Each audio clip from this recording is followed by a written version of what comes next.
జగన్మోహన్ రెడ్డి ఈ మధ్యకాలంలో సిద్ధం సిద్ధం సిద్ధం అని చెప్పి బ్యానర్ లేపించాడు. ఎలక్షన్ కోడ్ రావడంతో అవి తీసేయడం జరిగింది. ఆయన అసలు దేనికి సిద్ధం అనుకోవాలంటారు? ఇంటికి వెళ్ళడానికి సిద్ధమయ్యాడు.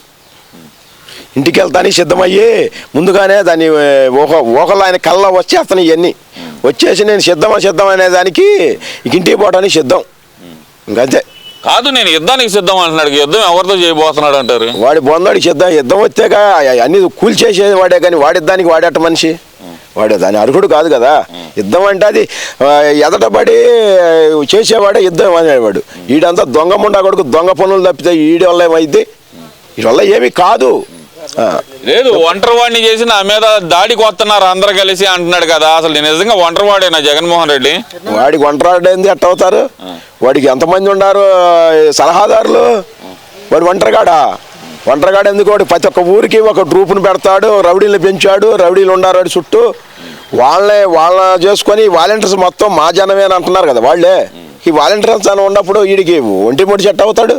వాళ్ళని పట్టుకొని ఏదో నేను డబ్బులు పంచి నేనే కలుస్తాను నేనే వస్తాను అని చెబుతూ వెళ్తా ఉన్నాడు. వాడేట ఒంటరిగా అవుతాడు. మరి చూస్తే కనుక వాళ్ళందరూ ఒక గుంపుగా వచ్చారు. పేదలకి పెత్తందారులకి మధ్య యుద్ధం జరగబోతుంది. నేను పేదల పక్షాన నేను పేదవాడిని అంటున్నాడు కదా. ఆయన పేదవాడా?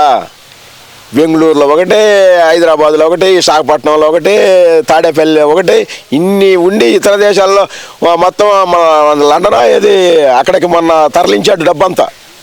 వాడు పేదవాడా? కంట్రీలో తీసుకొని వెళ్ళి వాడు డబ్బు అంతా ఆడబెట్టి వాడు ఏదేదో డబ్బుతో కొనాలనేది వస్తున్నాడు. దౌర్జన్యాలు వాడేటువంటి కాడ అవుతాడు. దౌర్జన్యాలు అంటే కనుక చేస్తుంది ప్రతిపక్షం వాళ్ళు దౌర్జన్యం చేస్తున్నారు నా మీద, పేదల మీద దౌర్జన్యం చేస్తున్నారు. రేపు గెలిస్తే కనుక మీకు సంక్షేమ పథకాలు కూడా రావు. ఇయేగా జగన్మోహన్ రెడ్డి చెబుతున్నా. మరి కరెక్టే చెబుతున్నారు. నమ్మేవాడు కూడా నమ్ముతారులే, కానీ 190% వాళ్ళు నమ్మేవాళ్ళు లేరు. ఏదో ఒకసారి వస్తే మన బాగా చేస్తాడని ఎవరికి వాళ్ళు నమ్మి వేసినందుకు బాగా ఫలితం అనుభవిస్తున్నాం. ఇది ఈయన జీవితంలో ఈయన రాడు, ఇక రాకపోడు కూడా. ఇంతటితో అయిపోవటం ఏంటి? ఏంది అసలుకి 175 గెలుస్తాం నా వెంట్రుక పేకలేరు అనే స్థాయి నుంచి ఇప్పుడు ఆ పైన దేవుడిని నమ్ముకున్నాను, కింద మిమ్మల్ని నమ్ముకున్నాను అనే స్థాయికి ఎందుకు వచ్చారంటారు? మరి ఆయన అంత నమ్మకం అన్నీ వస్తాయి అనుకునేవాడు. ప్రతి ఒక్క ఎమ్మెల్యేనే మార్చి పెట్టుకోవడం ఎందుకు? ఊళ్ళలోకి వస్తున్నారు ఉన్న ఎమ్మెల్యే వచ్చినప్పుడు ఏం మాట్లాడుతున్నారు వాళ్ళని? మీరు ఫలాని ఈ పని చేసి పెట్టారని చెప్పండి. ఈ రోడ్డు వేసారా, ఈ పంపేశారా, ఏం వేశారని మీకు వేయాలి ఓట్లు అని ఇళ్లకాడికి వస్తే తరిమి కొడుతున్నారు సీపీలతో వాళ్ళని. సంక్షేమ పథకాలన్నీ అమలు చేసావు అంటున్నారు కదా. ఆ సంక్షేమ పథకాలు అగడా కూడా వచ్చినాయి. ఈయన ఇచ్చేది ఏంది? ఈయన దానికి ముసుగులో పెట్టి 3000 ఇస్తానని ఏటా 250 పెంచుకుంటా పోయి ఒక్కొక్కడికి అంత నష్టం వచ్చింది. ఇప్పుడు ఈ 5 సంవత్సరాల్లో 3000 కాడికి వస్తే ఎంత వస్తాయి ఒక్కొక్కడికి? ఇప్పుడు ఎంత వచ్చినాయి? ఇదంతా నష్టపోయినట్టేగా. ఇప్పుడు చెప్పిన మాట మారినాడుగా. ఇంకా వాడు ఎక్కడ చేశాడు? లేదు, ఇప్పుడు పింఛనీ డబ్బులు ఉన్నాయి. పింఛనీ డబ్బులు ఇంటింటికి తెచ్చిస్తున్నాడు. అంతవరకు కూడా తెచ్చిచ్చారు. ఇప్పుడు పోగలిగిన వాళ్ళు పోయి తెచ్చుకునేదానికి తప్పేం ఉంది? అదే డబ్బులు తప్పేం కాదు కదా. పోలేని వాళ్ళకి అందరూ తెచ్చిచ్చారు. వాళ్ళు వాలంటీర్స్ పెట్టి దేశాన్ని నాశనం చేయడానికి తప్పితే ఒక్కొక్క వాలంటీర్స్కి 5000 ఇచ్చి ఊరికి ఎంత నష్టం ఒక్కొక్క సంవత్సరానికి వచ్చి ఎంత నష్టం వస్తుంది. అదే పంచాయతీ పరిధిలోది ఏదన్నా డెవలప్ చేసుకుంటే ఎన్ని రోడ్లు బాగుపడతాయి, ఎంతమందికి మేలు జరిగిద్ది. అంటే ఇప్పుడు వాలంటీర్ వ్యవస్థ పెట్టడం వల్ల నష్టమే అంటారు కానీ లాభం లేదంటారా? చాలా నష్టం. అసలు ఒక నెలకు వచ్చి ఎంత అవుతుందండి? ఒక పంచాయతీ ఉంది, ఒక పంచాయతీకి వచ్చి లోగడ ఎంత ఖర్చు, ఇవాళ ఈ ఉద్యోగస్తులు మొత్తానికి ఎంత ఖర్చు, ఇదంతా ఉంటే అసలు ఊళ్ళో అనేది చెత్త పని వేయటం ఏందండి? ఇప్పుడు అదే డెవలప్లో వాళ్ళకి ఇచ్చే జీతాలు కొంతమంది ఉండే ఆ జీతాలు ఇచ్చుకుంటే జనం మీద పడదుగా ఈ డబ్బులు. ఇప్పుడు ఇవన్నీ మేము ఇచ్చిన పెడుతున్నాయే కదా. పన్నులు ఉన్నాయి, పన్నులు కరెంటు బిల్లే ఉంది. బిల్లుంటే 200 వచ్చేది లోకడ, ఇవాళ 1000 రూపాయలు బిల్లు కడుతున్నాను నేను. నాకు 800 నెలకు వస్తున్నాయి ఎక్స్ట్రా. ఆ లెక్కన సంవత్సరానికి ఎంత అవుతుంది? 9000 వస్తుంది. సంవత్సరానికి మీరు 9000 అంటున్నారు. ఆయన ఒక్కొక్క కుటుంబానికి 2 లక్షల దాకా లబ్ధి చేకూర్చాను నేను అంటున్నాడు కదా. అందరికి రావుగండి అయ్యో దానికి సంబంధించిన వాళ్ళకే వస్తాయి. అది అందరికి కూడా రావట్లేదండి. వాళ్ళు కూడా చెబుతున్నారు. ఇప్పుడు నాకైతే ఏ సంస్థ రాదు. ఇప్పుడు మామూలుగా నాది పొలం పోయింది, మొన్న రాశాం, మొత్తం నష్టపరిహారం అని ఇచ్చాం, రాపిచ్చాం, మొత్తం ఇచ్చా. ఇవాళకి నష్టపరిహారం సంక్రాంతి జనవరి నెలలో ఇస్తానన్నాడు. ఇవాళ ఇది మార్చి నెల, ఇవాళకి రాలా. ఇంకా ఈయన ఎన్నికలు కోడిపడింది. ఈయన ఇచ్చేది ఏంది? నేను దాదాపు 10 ఎకరాల పొలం వేస్తా, నాకు దాదాపు 8 లక్షలు పెట్టా, 8 లక్షలు నష్టపోయా. కనీసం ఎంతో కొంత వచ్చాయిగా, అది ఇవ్వాల. ఇంకేం చేస్తారు? అదేంటంటే అసలు ఇన్పుట్ సబ్సిడీ కింద డబ్బులు ఇచ్చేస్తున్నాం మేము ముందుగానే. అలాగే చూస్తే కనుక నష్టపరిహారం కూడా మేము త్వరితగతిన ప్రకటించేసాం మేము అన్నాడు కదా ఆ రోజు. ప్రకటించితే ఎవరికైనా ఈ గ్రామంలో ఒక్కళ్ళకి కానీ వచ్చినాయి ఏమని అడగమను. లేదు, ఈయన ఇంకా 2000 వేయాలి మొన్న, ఈయన ఇలా మోడీ డబ్బులు 2000 వచ్చినాయి మొన్న, ఈయన ఇలా ఈయన వేసినైతే దానికి ఆ 2000కి ఈ 2000 కొంచెం జతపరిస్తే కొంత ఏదో. ఇప్పుడు ఒక చేను వ్యవసాయానికి ఇప్పుడు మిషన్లకి నిమిత్తం ఎకరానికి 8,000 నుంచి 9,000 అవుతున్నాయి. ఇప్పుడు ఆయన ఏదైనా ఇచ్చిన అయితే వాటికి వర్తించాయి. ఆయన ఇవ్వడా, ఎక్కడ తెచ్చి పెడతాం రైతు?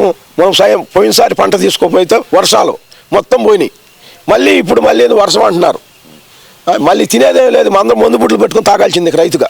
చంద్రబాబు వస్తే కరువు, నేను వస్తే వానలే అంటున్నాడు కదా, మరి అందుకే పడుతున్నాయి వానలు. మరి ఈ వానలు నష్టానికే కానీ లాభం కాదు కదండి ఈ టైము. అదే చంద్రబాబు టైం అయితే మేము ప్రతి ఒక్కటి మా గ్రామంలోనే మేము ప్రతి ఒక్కటి ఒక్కొక్కళ్ళకి వచ్చింది 4 లక్షలు 3 లక్షలు మేము పొలం వేసినాడికి వేసినట్టు డబ్బులు మిగిలినాయి. ఇవాళ ఒక్కడికై ఇప్పుడు 5 సంవత్సరాల నుంచి 4 లక్షలు లాస్ వచ్చింది, మిగలాల్సింది లాస్ వస్తుంది. ఇంకా ఏ రైతు తట్టుకోలేడు దీని గురించి. ఈయన ప్రభుత్వం అనేది ఇక వద్దండి మాకు.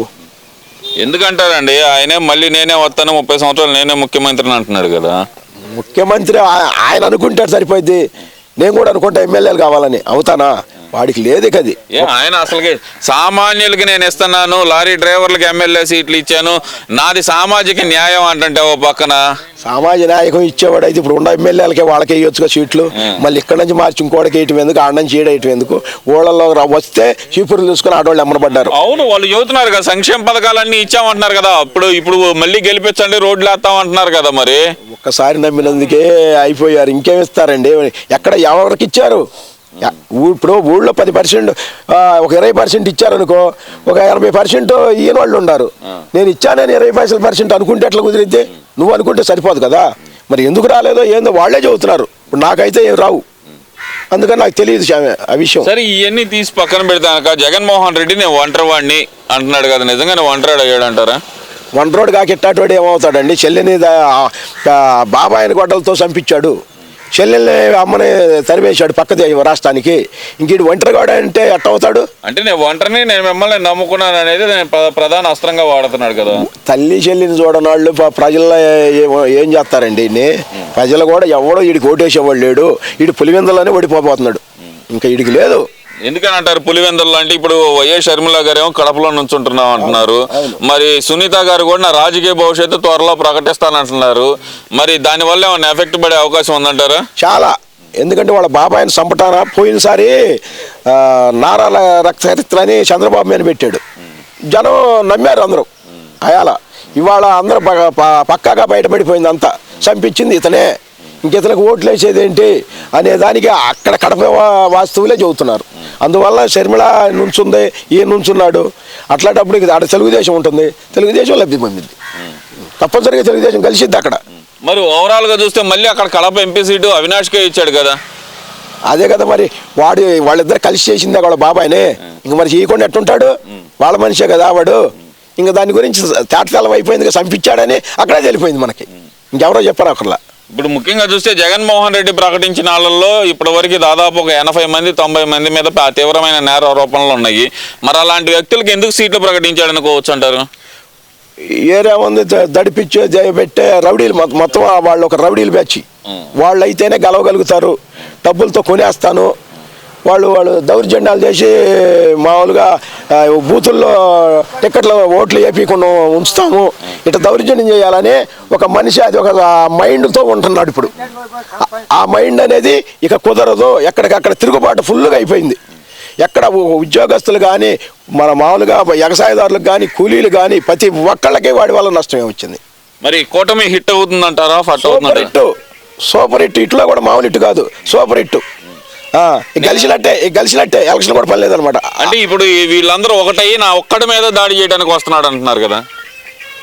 ఒక రాక్షసుని సంహరించాలంటే దేవతలు కూడా ఒకటయ్యి చేశారండి లోగడా కూడా. అదే టైపులో ఇప్పుడు ఒక రాక్షసుడు, ఈ రాక్షసుడిని సంహరించాలంటే ఈ దేవతలందరూ కూడా మొత్తం ఒకటి అవ్వాల్సింది తప్పదు. ఒకడికొకటిగా ఇడిగా చేయాలంటే చేయలేరు. అందుకని ఒక రాక్షసుడు పోవాలంటే ఒక దేవతలందరూ ఒకటి అవ్వాలి అనే కాన్సెప్షన్ తోటి వచ్చి ఈయన్ని సంహరించడానికి సిద్ధమయ్యారు.